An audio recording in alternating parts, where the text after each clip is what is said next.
Bismillahirrahmanirrahim. Assalamualaikum warahmatullahi wabarakatuh. Alhamdulillahirabbil alamin wa bihi nasta'inu ala umuri dunya waddin. Wassalatu wassalamu ala asyrafil anbiya'i wal mursalin habibina wa nabiyyina Muhammadin sallallahu alaihi wasallam wa ala alihi wa sahbihi wa sallama tasliman katsiran ila yaumiddin. Amma ba'd. Allahumma la sahla illa ma ja'altahu sahla wa anta taj'alul huzna idza syi'ta sahla. Rabbi shrah li sadri wa yassir li amri wahlul 'uqdatam min lisani yafqahu qawli. Allahumma inna nas'aluka 'ilman nafi'a wa rizqan thayyiban wa 'amalan mutaqabbala. Allahumma 'allimna ma yanfa'una wanfa'na bima 'allamtana wa zidna ilman ya rabbal alamin. Allahumma ahdina wa ahlana wa qawmana ila siratika mustaqim. Allahumma aslih lana sya'nana kullah wa la takilna ila anfusina tarfata a'yun wa la hawla wa la quwwata illa billah. Amma ba'd. Ikhwani wa akhwati fid din, kaum muslimin wal muslimat, a'azzani Allah wa iyyakum. Alhamdulillah, kita panjatkan puji syukur kepada Allah Subhanahu wa taala yang telah melimpahkan kepada kita limpahan nikmat dan karunia-Nya yang begitu banyak. Di antara nikmat yang wajib untuk kita syukuri adalah nikmatul iman, nikmat al-Islam, nikmat kesehatan, nikmat afiat, nikmat kesempatan, nikmat dipanjangkan umur dalam melaksanakan ketaatan kepada Allah Subhanahu wa taala. Semoga dengan kita banyak bersyukur terhadap nikmat-nikmat tersebut, maka Allah akan terus memberikan kepada kita limpahan nikmat dan karunia-Nya. Allahumma amin. Salawat serta salam kita haturkan kepada Nabi kita Muhammad sallallahu alaihi wasallam, kepada keluarganya, kepada para sahabatnya dan yang setia meniti di atas sunnahnya hingga hari kiamat kelak. Allahumma amin. Ikhwani wa akhwati fid din, kaum muslimin wal muslimat yang dirahmati Allah Subhanahu wa taala, masih melanjutkan serial Iman bil Yaumil Akhir yang dirangkum dari Syarah Al-Usul Tsalatsah Syekh Muhammad bin Abdul Wahhab yang disyarah oleh Syekh Sulaiman Ibn Salimillah Ar-Ruhaili hafizahullah taala. Pembahasan kita kali ini adalah tentang Yaumul Mizan, hari penimbangan amal. Hari penimbangan amal. Ya, kalau kemarin kita membahas hisab, ya, hari diperhitungkannya amal. Kemudian di sini hari penimbangan amal, hampir sedikit sama. Ya. Makanya kata para ulama, mizan ini mungkin bagian dari hisab, karena hisab lebih umum. Kalau mizan lebih khusus, karena di situ ada penimbangan amal. Kalau hisab pernah kita sebutkan bahwasanya manusia itu dipaparkan seluruh amalannya, dikhabarkan inilah amalan ente, amalan engkau saat ini, kau pernah melakukan dosa ini, dosa itu, dosa itu, karena kita singgung amalannya. Dan ada yang hisabnya dimudahkan sama Allah, dan ada yang hisabnya dipersulit. Ya, manuqisha fil hisabi faqad udzib. Barang siapa yang dibantah tatkala dihisab, maka dia akan diazab. Hadis sahih. Ya, dan juga ada golongan pertama yang sama Allah diberikan tirai, hanya dia sama Allah saja diajak bicara. Kau pernah berbuat dosa ini, pernah dosa ini, ya, di tempat ini, di tempat itu. Ya, apakah engkau memiliki udzur? Apakah malaikat mencatat amalan itu menzalimimu? Artinya tidak. Artinya kemudian Allah memberikan udzur dan memaafkannya. Nah, sekarang ini adalah hari penimbangan amalan. Artinya amalan seseorang itu akan ditimbang secara hakiki, bukan secara konotasi. Ya. Ditimbang secara hakiki, bukan secara konotasi. Makanya kita disebutkan di sini kata para ulama, al-mizan, mizan itu artinya timbangan, adalah hakikiyun yunsabu yaumil qiyamah. Mizan ini adalah timbangan yang hakiki, timbangan yang akan dipapak atau akan dipajang, akan diperlihatkan pada hari kiamat. Lahu lisanun wa kiffatani, dia memiliki lisan dan dua ujung, ya, dua ujung, ujung kanan atau ujung kiri. Tuzanu fihi a'malul ibad, yang dengannya amalan hamba akan ditimbang, Fayarjahu bimithqali dzarratin min khairin aw syarr, maka amalan itu atau timbangan tersebut akan bisa yarjah, menjadi berat dengan kebaikan atau keburukan. Artinya seluruh keburukan atau seluruh kebaikan, walaupun itu sekecil debu, sebutir debu, pasti akan ditimbang, ya, di timbangan nanti. Makanya pernah kita sampaikan, jangan sekali-kali yang meremehkan amal kebaikan. Ya, kenapa? Karena amal kebaikan pun sebutir debu pun akan ditimbang. Bisa jadi ya seseorang itu nanti ada yang jenis orang yang timbangan kebaikan dan keburukannya sama. Tahu-tahu dia ada kebaikan sekecil ya, yang mungkin menurut dia itu remeh, tapi itulah yang menyelamatkan dia sehingga menjadi lebih berat amal kebaikan ketimbang amal keburukannya. Ketimbang amal keburukannya. Dan kita juga tidak boleh meremehkan maksiat walaupun itu kecil. Bisa jadi nanti ketika di hari penimbangan itulah yang membawa sengsara. Ya, ketika amal baik dan amal buruknya sama, pada Allah misalkan naudzubillah, ternyata ada keburukan yang pernah ia lakukan dan belum bertobat. Ternyata setelah ditimbang membuat keburukan tersebut lebih banyak ketimbang kebaikannya, maka itulah yang menyebabkan dia sengsara, akhirnya terjeblos ke dalam api neraka. Waliyadu billah.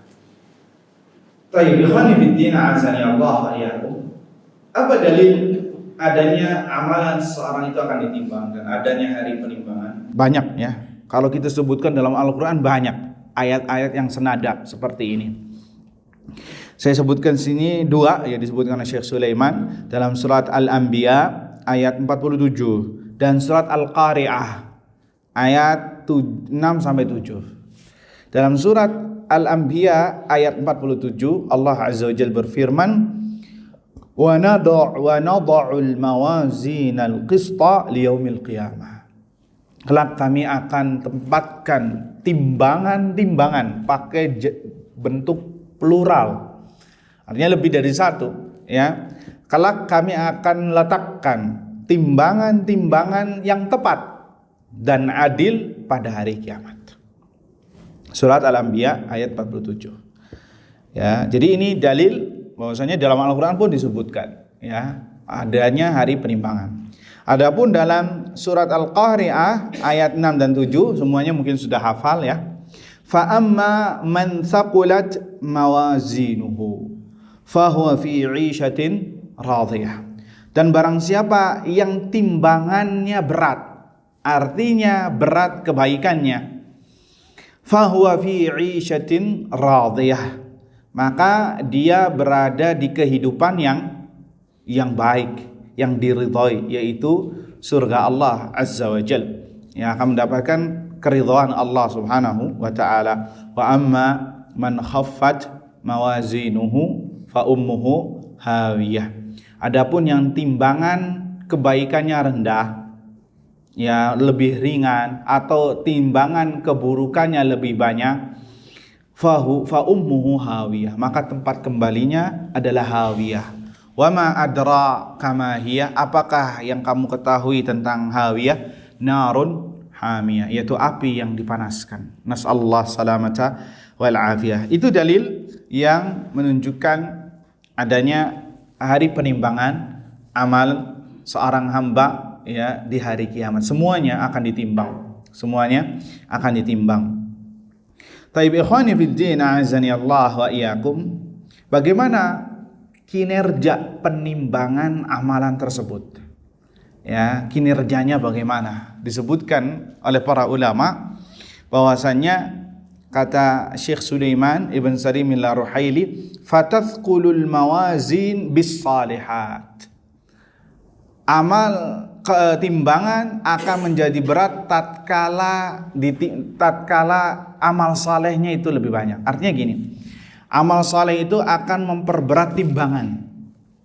Artinya semakin berat timbangannya, maka semakin baik kebaikan amal saleh yang ia dapatkan. Wa takhiffu bisayyi'at, dan timbangan akan menjadi ringan dengan dosa dan maksiat, dosa dan kesalahan. Jadi gini, nggak seperti di dunia ya, antum nimbang apa saja pasti berat, iya apa tidak? Kalau di akhirat tidak. Yang akan memperberat itu amal saleh. Yang akan memperberat itu amal saleh. Dan yang akan memperingan timbangan itu amal buruk. Perlu antum ketahui, ini kaidahnya. Yang akan memperberat timbangan itu amal saleh. Dan yang akan memperingan itu amal buruk. Jadi kalau timbangannya berat, berarti ketahuilah amal kebaikannya banyak dan diterima oleh Allah. Tapi kalau timbangannya itu ringan, maka ketahuilah banyakkan amal buruknya ketimbang amal salehnya. Perlu diketahui, ini konsepnya seperti itu. Ya, tidak seperti di dunia. Makanya kita sering mendengar kalau orang mendoakan ya, atau orang berceramah ya, atau orang mendoakan orang yang berbuat baik, semoga ini menjadi pemberat timbangannya dia di hari kiamat ya, pemberat timbangan kebaikannya. Kenapa? Karena amal baik itu akan memperberat. Amal baik akan memperberat timbangan. Nanti kita sebutkan juga dalilnya yang menunjukkan bahwasanya amal kebaikan itu memperberat timbangan dan amal buruk akan memperingan. Jadi hati-hati tuh, jangan sampai nanti 50-50 bahaya ya. Jangan sampai berat ke keburukan sehingga akan menjadi ringan. Tapi harus apa? Amal kebaikannya harus lebih berat sehingga dia bisa selamat. Ya, wa annahu yudha'u yaumal qiyamah. Wa hadza dalilun 'alal mizan, dan inilah dalil adanya mizan, timbangan. Wa annahu yudha'u yaumal qiyamah, dan perlu ketahui bahwasanya dia akan dipajang, akan dipaparkan pada hari kiamat. Itu dalil dari Al-Qur'an. Adapun dari sunnah Nabi sallallahu alaihi wasallam, di sini disebutkan banyak ya. Ada banyak, disebutkan ada dua ya. Ada dua dalil bahwasannya adanya hari penimbangan. Hadis diriwayatkan oleh Abu Hurairah radhiyallahu anhu ya, dari jalan Abu Hurairah, dan dikeluarkan oleh Al-Imam Al-Bukhari dan Imam Muslim. Nabi sallallahu alaihi wasallam bersabda, kalimatani habibatani ilar rahman, khafifatani 'alal lisan, thaqilatani fil mizan, subhanallahi wa bihamdihi subhanallahil azim. Ada dua kalimat yang dicintai oleh Ar-Rahman, oleh Allah Azza wa Jal. Khafifatani 'alal lisan, akan tetapi dua kalimat ini sangat mudah diucapkan dengan lisan, sangat mudah. Thaqilatani fil mizan, dan akan memperberat timbangan di dalam timbangan. Ini korelasinya, akan memperberat timbangan. Lihat, amal saleh akan memperberat timbangan. Ya, apakah dua kalimat tersebut? Subhanallahi wa bihamdihi subhanallahil azim. Maha suci Allah dengan penuh pujiannya, dan subhanallahil azim, maha suci Allah yang maha besar atau yang maha agung. Ini dua kalimat yang ringan di lisan dan dicintai oleh Allah Subhanahu wa taala, dan menjadi pemberat timbangan di hari kiamat. Ya, kita berhenti sejenak di dalam hadis ini. Dua kalimat yang sangat dicintai Allah. Khafifatani 'alal lisan. Ya, lebih mudah sekali diucapkan dengan lisan, tapi praktek di lapangannya susah diucapkan dengan lisan. Iya atau tidak? Susah. Ya, tidak semua. Lihat, semua ini ibadah yang paling mudah itu adalah zikir kepada Allah. Ibadah yang paling mudah secara mutlak adalah apa? Zikir. Gak butuh wudu, gak butuh mandi, gak butuh harus ke masjid, gak butuh harus pakai pakaian yang rapi, ya, gak butuh dengan berbagai hal. ya, dalam setiap keadaan antum bisa kecuali kalau antum masuk ke toilet, ya. Ini ibadah yang paling mudah. Namun pada hakikatnya ini ibadah yang paling susah. Ibadah yang paling susah. Ya, kenapa? Survei membuktikan berapa banyak orang yang berzikir. Ya, ketimbang yang tidak berzikir, banyakan yang tidak berzikir. Ya, kita aja disuruh takbir 10 Dzulhijjah dari awal sampai akhir, takbir mutlak, tapi nyatanya mungkin bisa dihitung 1-2 yang bisa takbir. Yang lain apa? Pada diem, pada mingkem. Kita lebih banyak diemnya daripada berzikir. Iya apa tidak? Jadi zikir ini memang ibadah mudah, tapi prakteknya ibadah yang paling susah. Kenapa? Karena ini taufik dari Allah Azza wa Jalla. Ya, seseorang bisa beribadah itu taufik dari Allah Azza wa Jalla. Ya, dapat kemudahan dia bisa beribadah, manisnya merasakan manisnya ibadah itu taufik minallah Azza wa Jalla. Ya, tatkala seorang berbuat dosa maka dia sedang menjauh dari taufik dari Allah Azza wa Jalla. Coba antum habis berbuat dosa bisa nggak berzikir? Nggak bakal bisa. Ya, antum habis berbuat dosa, ya, kemudian ngomong subhanallah wa bihamdi subhanallah azim, kayaknya sulit sekali lisan ini untuk mengucapkannya. Menunjukkan bahwasannya seorang bisa beribadah, diantaranya zikir yang ibadah paling mudah itu juga membutuhkan taufik dari Allah Subhanahu wa taala. Orang bisa melangkahkan kakinya ke masjid, itu taufik minallah Azza wa Jalla. Coba orang yang habis berbuat dosa untuk melangkah kaki kayaknya berat. Ya, jangan nunggu subuh, nunggu maghrib saja. Susah. Kenapa? Taufik minallah ya Azza wa Jalla. Ya, jadi sebagai contoh parameternya ini zikir. Zikir ibadah yang paling mudah, tapi kenyataannya kita sulit untuk berzikir. Ya, sebagai contoh saja, kita habis sholat saja, kayaknya tuh banyak sekali godaan untuk bisa berzikir. Apalagi kalau habis asar atau habis subuh. Ya, ingin disambung dengan zikir pagi petang itu seperti sebuah prestasi yang luar biasa kalau antum bisa melakukannya. Kenapa? Saking jarangnya antum melaksanakannya. Saking jarangnya kita untuk bisa melaksanakan zikir setelah salat kemudian disambung dengan zikir pagi dan petang. Ya, nanti ada godaan setan. Ya, udah antum sambil jalan aja. Kan nggak apa-apa. Dia berdalil juga setannya. Apa dalilnya?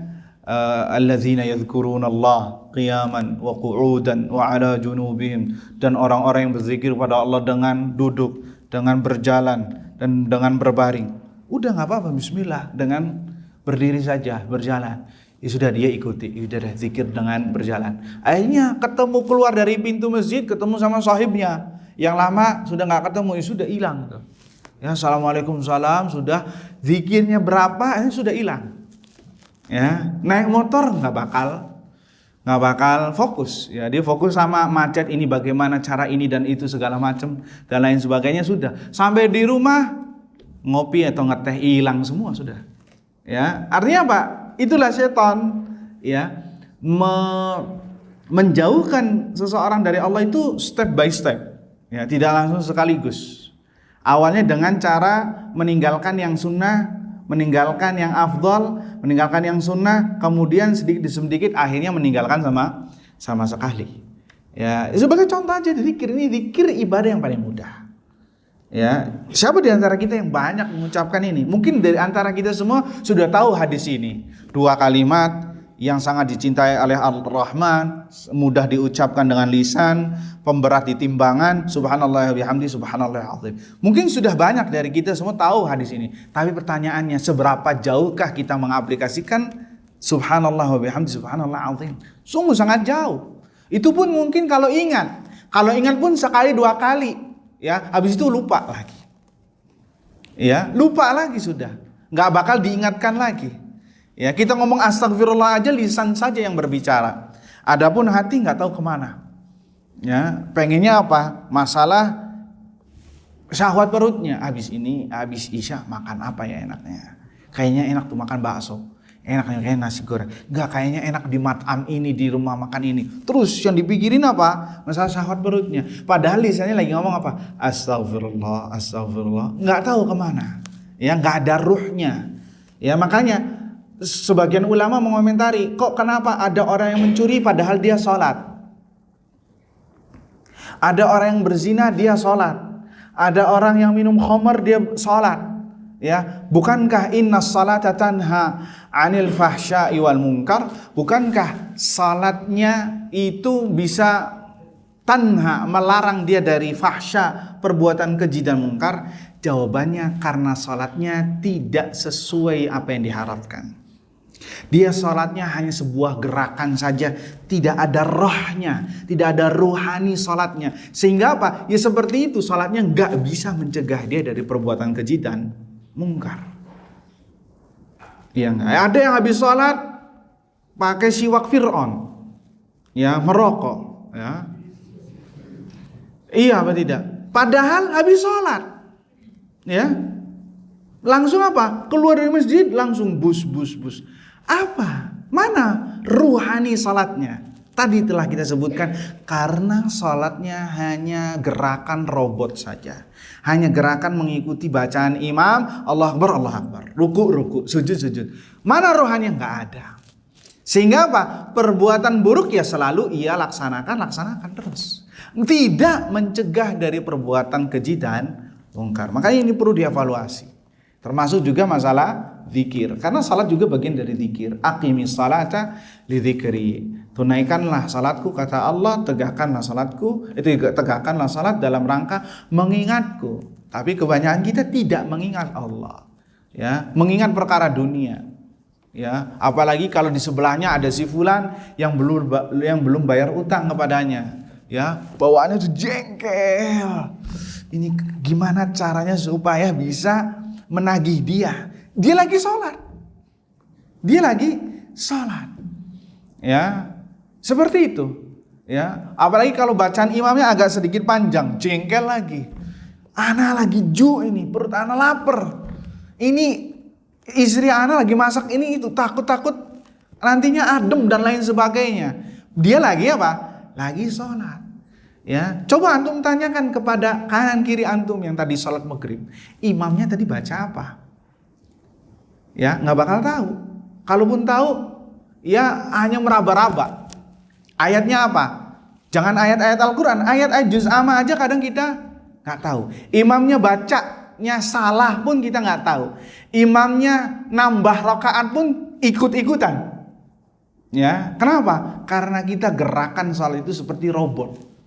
Hanya apa kata imam saja. Tidak lebih dari itu. Tidak menjiwai, tidak ada rasa khusyuknya. Ya, tidak ada khusyuk dan jarang sekali khusyuk dari kita. Dan itu pertanda dari hari kiamat. Bahwasanya khusyuk itu akan dicabut dari umat Nabi SAW di akhir zaman nanti. Ya, amanat, khusyuk, ya, dalam masalah dunia amanatnya akan dicabut. Ya, amanatnya akan dicabut. Dalam masalah ibadahnya, khusyuknya akan dicabut. Kenapa? Karena kebanyakan dosa yang kita lakukan. Sehingga apa? Sehingga nggak ada timbal baliknya dari ibadah itu apa. Seyogianya seorang itu tatkala beribadah ada timbal baliknya.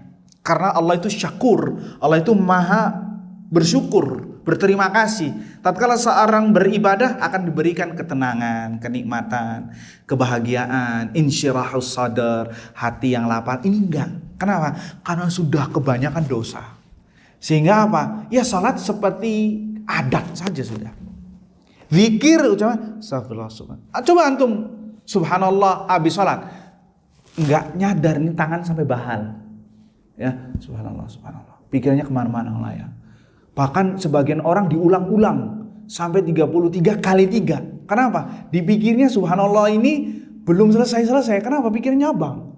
Alhamdulillah nggak panjang-panjang. Ya alhamdulillah juga demikian. Allahu Akbar juga demikian. Akhirnya apa? Lama di masjid. Ya bagus lama. Tapi lamanya bukan karena kebanyakan zikir. Tapi bingung ini zikirnya sudah selesai apa belum. Nah ini kebanyakan dari kita. Kenapa? Lebih disibukkan dengan perkara dunia dan lebih mengutamakan perkara dunia. Perkara akhirat itu ya sebisanya saja. Ya yang penting sudah salat 5 waktu saja sudah bagus. Sebagian orang kayak gitu. Sehingga hasilnya pun juga demikian. Karena kita tidak mengoptimalkan, maka hasilnya pun juga tidak optimal. Maka kita lihat ada orang keluar dari masjid ya pakai siwak Fir'aun tadi. Ya. melakukan maksiat lagi. Ya kenapa? Salatnya hanya sekedar adab, bukan sekedar ibadah. Ya nas'alullah salamata wal afiyah. Tapi kembali ke pembahasan tadi, bahwasannya yang dibawa oleh Nabi SAW adalah thaqilatani fil mizan, yakni pemberat timbangan, yaitu kalimat subhanallah wa bihamdihi subhanallahi azim. Itu dalil yang pertama. Dalil yang kedua adalah hadis yang sabit dari Zir ibn Hubeish an ibn Mas'udin radhiyallahu anhu, dari Ibnu Mas'ud radhiyallahu anhu, annahu kana yajtabi siwakan minal arak, bahwasanya Ibnu Mas'ud ini manjat pohon arak. Pohon arak ini yajtabi siwakan, mengambil siwak dari pohon arak. Jadi siwak itu dari pohon arak. Ya, wallahu a'lam pohonnya seperti apa. Ya, yang jelas siwak itu dari pohon arak. Jadi Ibnu Mas'ud memanjat pohonnya, kemudian mengambil untuk jadikan siwak. Ya, beliau memanjat. Wa kana daqiqa as-saqain, dan Ibnu Mas'ud ini orangnya kurus. Kalau bahasa kitanya sekarang ini krempeng. Ya, kurusnya itu bukan kurus yakni kurus seperti krempeng. Ya, disebutkan ini kana daqiqa saqain. Betisnya ini kecil banget. Ya, saking kurusnya betisnya ini kecil banget. Faja'alatir rihu takfa'uhu, sehingga tatkala beliau manjat ini angin menyingkap kelihatan betisnya Ibnu Mas'ud yang kecil tadi. Fadhahiqal qaum, maka orang-orang yang di sekitar ketawa. Saking apa? Saking kecilnya tadi betisnya Ibnu Mas'ud. Faqala Rasulullah sallallahu alaihi wasallam, maka Rasulullah yang hadir di situ langsung bertanya dengan keheranan, dengan mengingkari, "Mimma tadhakun?" Ada apa kalian? Kenapa kalian ketawa? Qalu ya Nabi Allah min diqqati saqaihi. Wahai Rasulullah, itu kami tertawa karena melihat betapa kecilnya betis Ibnu Mas'ud. Dua betis Ibnu Mas'ud. Maka Nabi SAW menjawab, ya, mengatakan, membela Ibnu Mas'ud. Ya, sekaligus ini korelasi dari pembahasan kita, walladzi nafsi biyadihi, dan demi jiwaku yang berada di tangannya. Artinya demi Allah. Lahuma athqalu fil mizan min Uhud. Allahu Akbar. Dua betis Ibnu Mas'ud yang kalian tertawakan tadi itu lebih berat di timbangan nanti di hari kiamat ketimbang gunung Uhud. Ketimbang gunung Uhud. Nah, ini dalil bahwasanya ada hari penimbangan.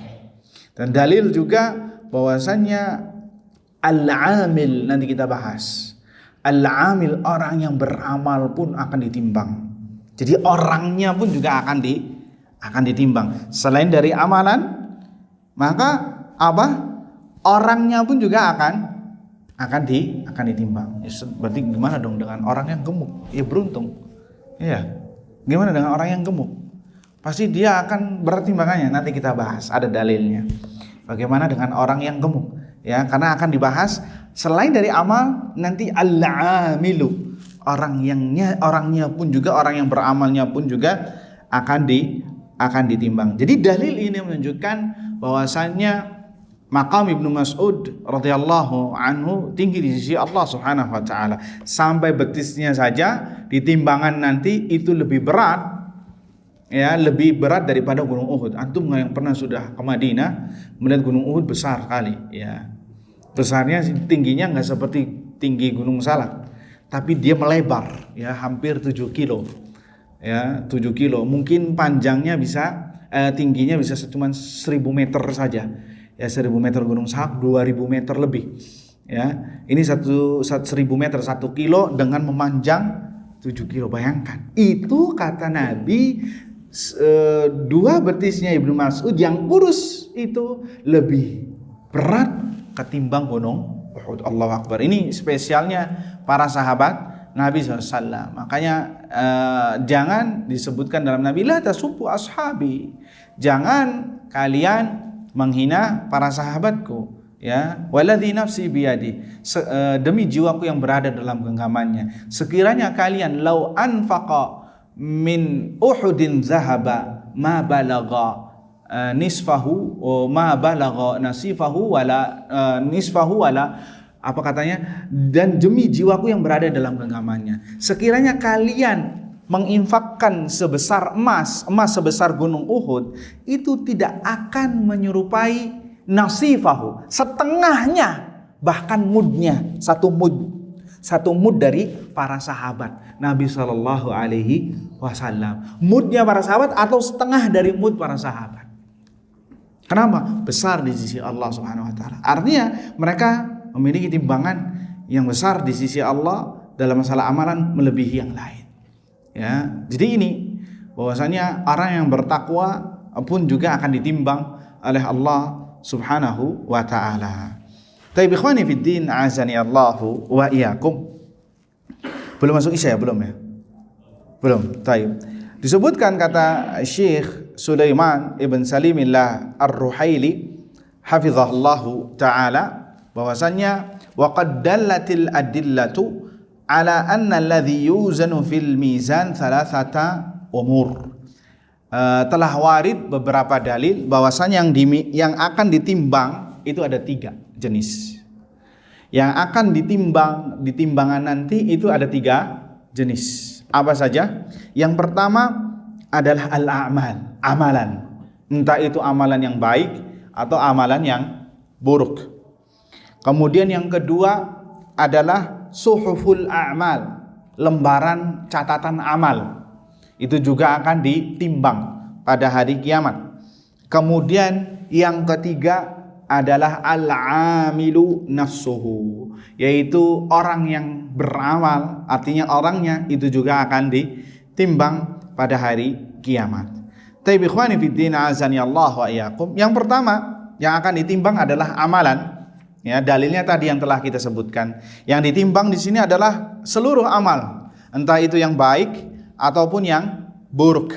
Ya, yang baik akan memperberat timbangan, yang buruk akan memperringan. Ya, dalilnya tadi yang telah kita sebutkan 2 kalimat, kalimatani habibatani ilar rahman, khafifatani 'alal lisan, tsaqilatani fil mizan, subhanallahi wa bihamdihi, subhanallahil azim. 2 kalimat yang sangat dicintai oleh Ar-Rahman dan sangat ringan di dalam lisan dan memperberat timbangan di dalam timbangan adalah subhanallah wa bihamdihi, subhanallahi al-azim. Ya. Jadi teringat dengan kisahnya Syekh Muhammad bin Shalih Al-Utsaimin rahimahullah taala menjelang wafatnya ya di Jeddah.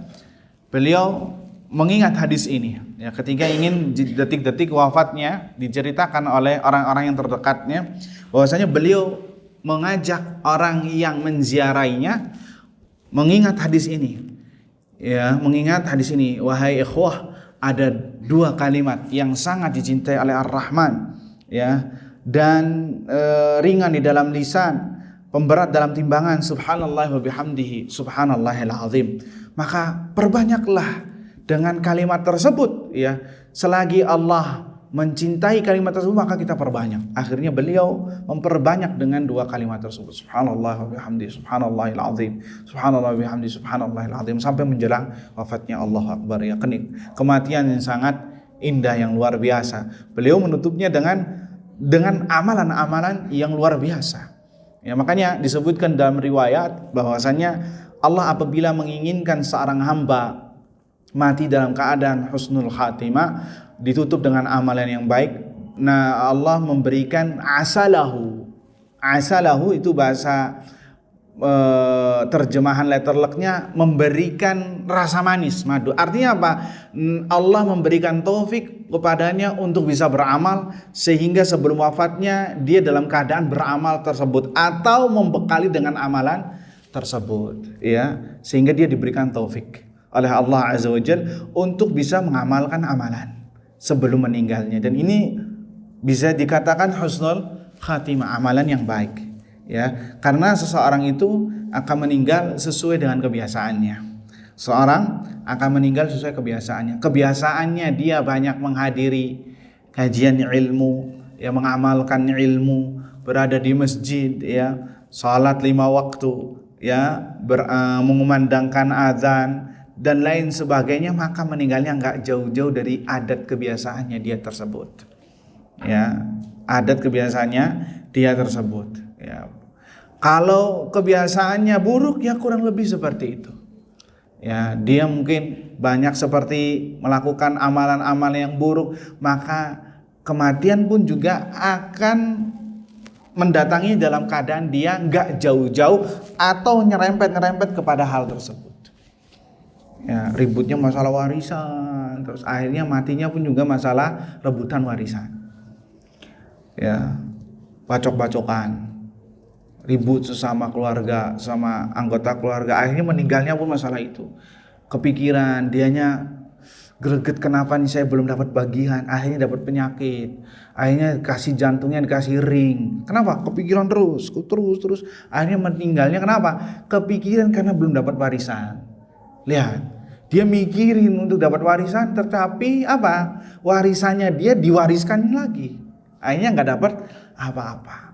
Orang sibuk dengan standby di pasar, ya meninggalnya pun juga nggak jauh-jauh masalah dagangannya dia. Ya, masalah ini dah, masalah itu semuanya. Makanya dalam peribahasa Arab disebutkan masari'ur rijal tahta buruqit tama'. Kematian seseorang itu dibayang-bayang ketamakannya. Dia tamaknya dalam masalah apa? Ya kematian akan mendatangi dia dalam masalah itu. Dia tamaknya dalam masalah harta, ya meninggalnya dalam masalah harta. Dia tamaknya dalam masalah ilmu, menghadiri pengajian, yang beramal saleh, maka kurang lebih meninggalnya dalam ketamakannya dia masalah itu. Ya, dia meninggalnya kebiasaannya misalkan ya menyanyi, ya kurang lebih meninggalnya dalam keadaan nyanyi. Bahkan ketika ditalkin pun jawabannya menyanyi. Ya, dan itu terjadi. Ya, pernah kita sebutkan di sini, disuruh talqin la ilaha illallah, jawabannya apa? Ada apa denganmu? Ya, dengan menyanyikan. Diulangi lagi, la ilaha illallah, jawabannya dengan menyanyikan, ada apa denganmu? Terus diulangi terus jawabannya sampai mati. Nah, waliyadzubillah, nasallahu sama al-afiyah. Ya, jadi sesuai kebiasaannya. Hatta walaupun dia lagi nggak kebiasaannya seperti itu, sama Allah diberikan. Ya, pernah saya sebutkan di sini kalau tidak salah, ada jamaah masjid ya di kampung saya, itu sering bolak-balik ke rumah sakit, tapi meninggalnya di masjid. Kenapa? Karena dia ahlul masjid. Meninggalnya lagi ruku, lagi sholat tahiyatul masjid sebelum taraweh. Padahal dia kemarinnya habis diopname, ya permasalahan di jantungnya kalau salah. Tapi subhanallah meninggalnya di masjid. Kenapa? Allah menginginkan dia meninggalnya di masjid. Kenapa? Karena kebiasaan dia banyak di masjid. Ya, kebanyakan dia di masjid. Maka kita tanya kepada diri kita nih banyaknya di mana? Banyak di masjid kah? Di pasar kah? Atau di majelis kah? Tempat ngumpul, ya, tempat ngopi, ya, kafe, atau ngerumpi, ya, atau banyak amal maksiatnya daripada amal baik. Nah, antum yang lebih tahu dalam masalah ini, sehingga kematian pun nggak jauh-jauh. Atau sibuk nonton YouTube, ya, game online, main PS sampai subuh, ya nggak, pagi untuk malam, siang untuk malam, malam untuk siang, ya diputar sama dia. Sibuk mancing, kalau sudah mancing lupa sama anak dan bini, ya akhirnya meninggalnya lagi ke dalam mancing, tenggelam. Ya, naudzubillah min dzalik. Ya, lihat pembalap motor meninggalnya apa? Balapan motor. Sesuai dengan kebiasaannya masing-masing, disitulah kematian akan menjemputnya. Naudzubillah min dzalik. Tapi kita break sebentar untuk mendengarkan azan kumandang Isya. Baik, kita lanjutkan. Ikhwani wa akhwati fid din, azani Allah wa iyyakum. Itu yang pertama, bahwasanya yang akan ditimbang adalah amalan. Entah itu amal yang baik ataupun amal yang buruk. Yang baik akan memperberat, yang buruk akan memperingan. Kemudian yang akan ditimbang berikutnya adalah selain amalan, suhuful a'mal, lembaran catatan amalan. Itu juga akan ditimbang pada hari kiamat. Apa dalilnya? Simak dalilnya, hadis dari Abdullah ibn Amr ibn As radhiyallahu anhuma meriwayatkan, qala Rasulullah sallallahu alaihi wasallam, Nabi sallallahu alaihi wasallam bersabda, innallaha sayukhallisu rajulan min ummati ala ru'usil khalaiq yaumal qiyamah. Sesungguhnya Allah akan membebaskan seseorang, ya, akan membebaskan dari dosa-dosanya dari umatku di hari kiamat di hadapan para makhluk, ya. Fayanshuru alaihi tis'atan wa tis'ina sijillah, maka akan dipaparkan kepadanya 99 lembaran catatan amal. 99 lembaran catatan amal. Kullu sijillin mithlu maddil basar. Ya, ini sijil artinya amal keburukannya dia. Ya, dipaparkan kepadanya 99 keburukan catatan amalannya. Catatan amal keburukannya. 99 sijil, yakni lembaran. Kullu sijil mithlu maddil basar. Setiap satu sijilnya, satu lembarannya itu sejauh mata memandang. Allahu Akbar. Gimana sejauh mata memandang? Sejauh mata memandang kalau antum di kota susah. Antum naik ke gunung, kelihatan tuh sejauh mata memandang. Dari ufuk timur, ufuk barat kelihatan.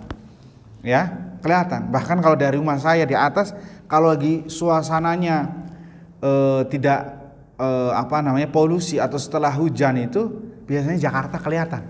Itu sejauh mata memandang, jauh banget kelihatan.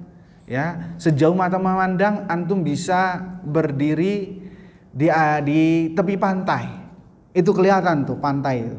Garis seperti langit nutupi pantai itu sejauh mata memandang. Bayangkan di hari kiamat 99 sijil keburukan dan setiap satu lembarannya sejauh mata memandang. Bagaimana dosanya? Besar banget ini ya ikhwah.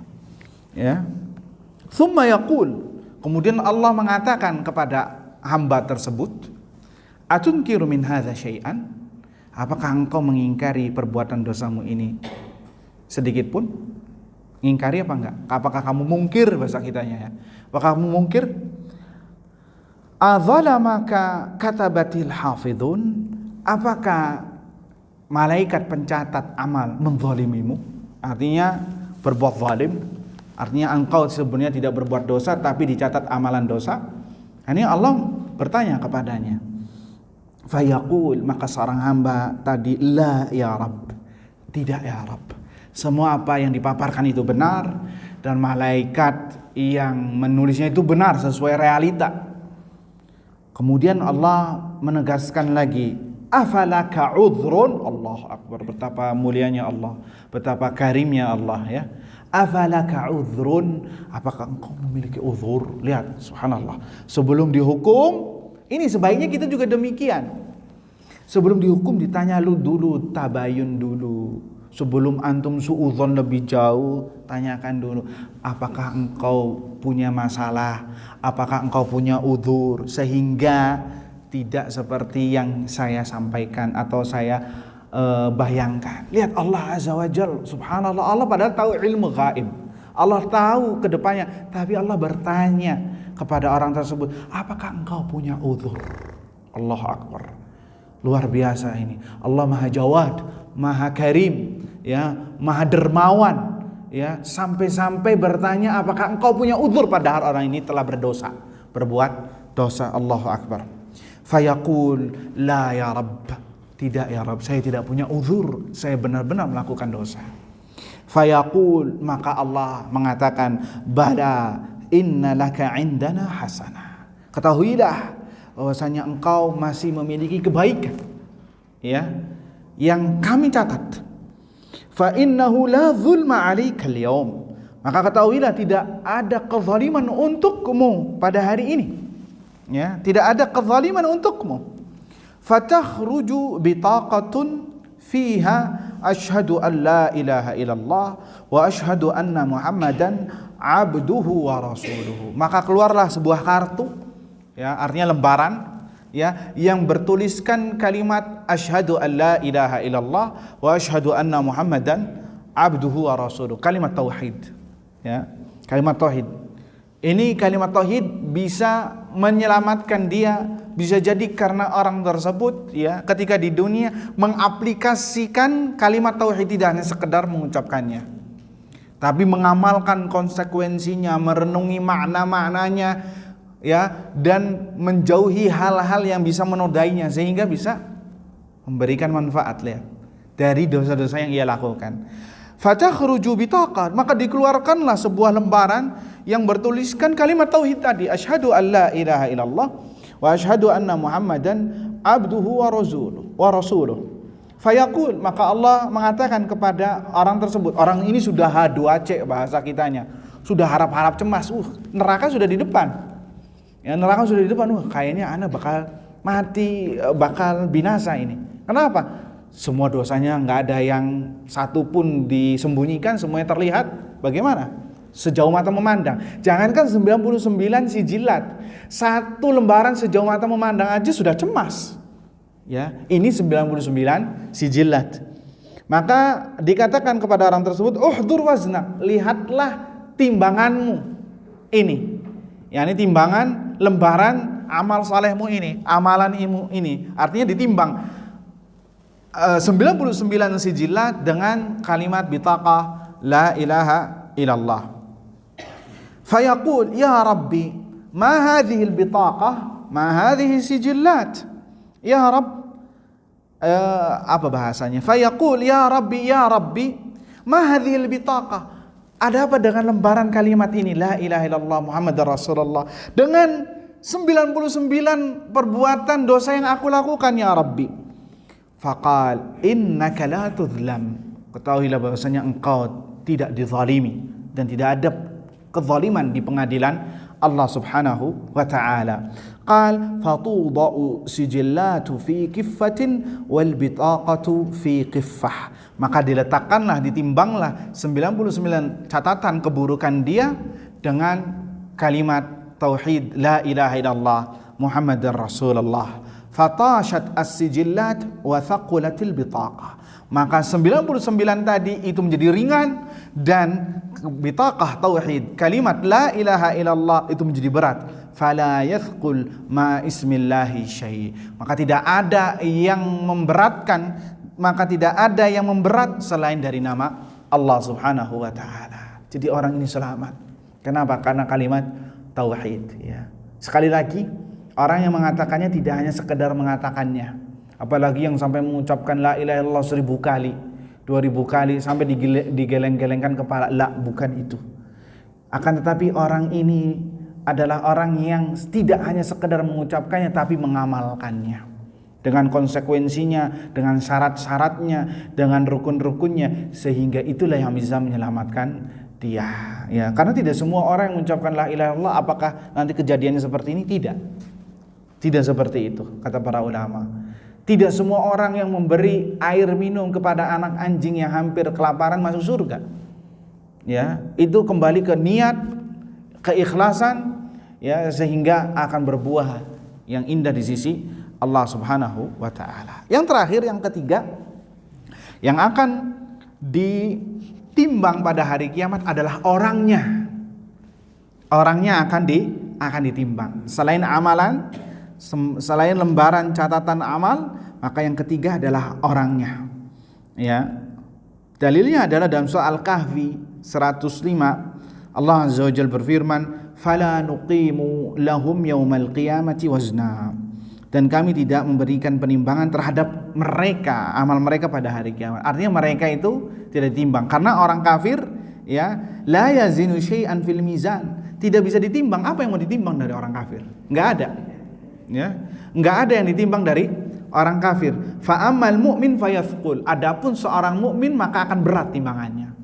Dari orangnya itu akan berat karena ada iman, ada Islam, ada amal saleh, akan ditimbang. Nah, sebagaimana hadis Ibnu Mas'ud tadi yang kelihatan buah betisnya itu.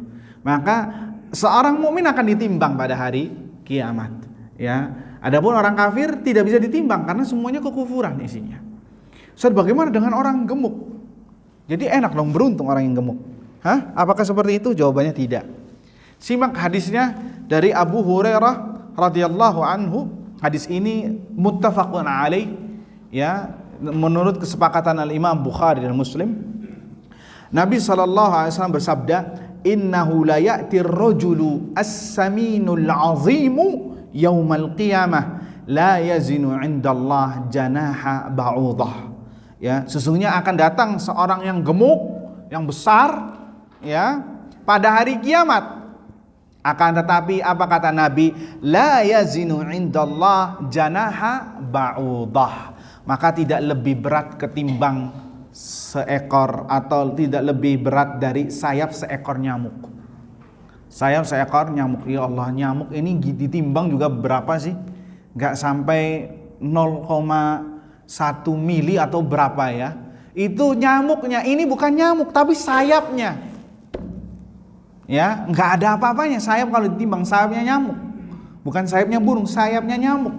Orang yang gemuk nanti pada hari kiamat, yang azim, disebut yang besar, ya, gemuk, akan datang, akan ditimbang pada hari kiamat. Tapi tidaklah lebih besar, lebih berat daripada sayap dari seekor nyamuk. Ya, artinya tidak dilirik. Kenapa? Karena tidak ada amal salehnya, tidak ada atau amal salehnya minim, sedikit, sehingga banyaknya amal buruk sehingga menjadi orang yang binasa. Nas'alullah salamata wal afiyah. Itulah demikian tentang al-mizan, hari penimbangan amal. Dan ini adalah akidah, sekali lagi adalah keyakinan, bukan sekedar dongeng, tapi ini akidah, keimanan yang seorang dianggap beriman apabila beriman dengan masalah yang seperti ini. Dan ini bagian dari prinsipil, dari hal-hal prinsip Ahlus Sunnah wal Jamaah. Insyaallah nanti kedepannya kita akan bahas tentang masalah syafaat, dan bagaimana kriterianya, apa syarat-syarat orang mendapatkan syafaat, dan bagaimana mendapatkan syafaat Nabi Sallallahu Alaihi Wasallam, dan siapakah saja yang mereka yang diharamkan mendapatkan syafaat, dan apakah selain Nabi bisa memberikan syafaat. Ini yang insyaallah kita akan bahas pada pertemuan yang akan datang. Tapi kita tutup saja, semoga apa yang disampaikan bermanfaat. Subhanakallahumma wa bihamdika asyhadu an la ilaha illa anta astaghfiruka wa atubu ilaik. Assalamualaikum warahmatullahi wabarakatuh.